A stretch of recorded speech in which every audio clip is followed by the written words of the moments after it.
से बढ़ी गई शान रे मिथिला के नावा से बढ़ी गई शान रे मिथिला के नावा से।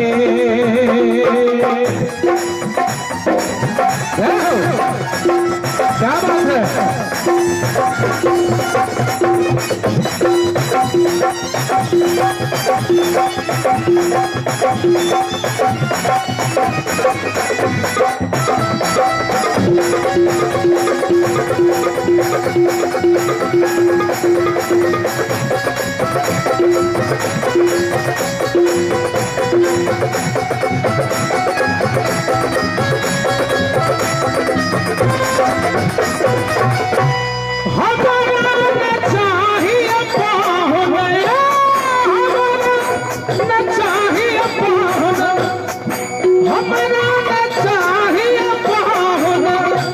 धनुषार बाण रे हमरा न चाहिए पावन धनुषार बाण रे हमरा तो चाहिए पावन लो हमरा तो चाहिए पावन मंद मुस्कान रे मिथिला के नावा से बढ़ी गई शान रे मिथिला के नावा से बढ़ी गई शान रे मिथिला के नावा से।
लगई थी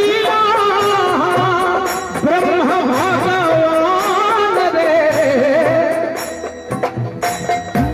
भरतलाल जी कहलखिन यारी मैथिलानियों मांग लो साक्षात ब्रह्म है एते चांस कला पुरुषा रामास्तु भगवान स्वयं है जो मांगना है मांग लो ये साक्षात ब्रह्म है ब्रह्मेति परमात्मेति भगवानेति शब्द से इन्हें जाना जाता है।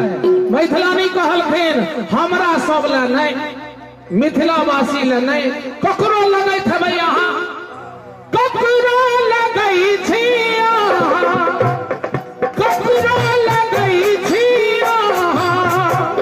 ब्रह्म भगवान रे एहन जे ब्रह्म छी भगवान छी श्री किशोरी जी के आंगना में श्री जानकी के आंगना में कुटई थी धान रे मिथिला के नावा से बढ़ी गई शान रे मिथिला के नावा से बढ़ी गई शान रे मिथिला के नावा से मिथिला के नावा से मिथिला के नावा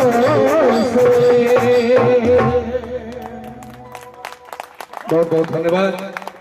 बिना कहने आह्लाद में उल्लास में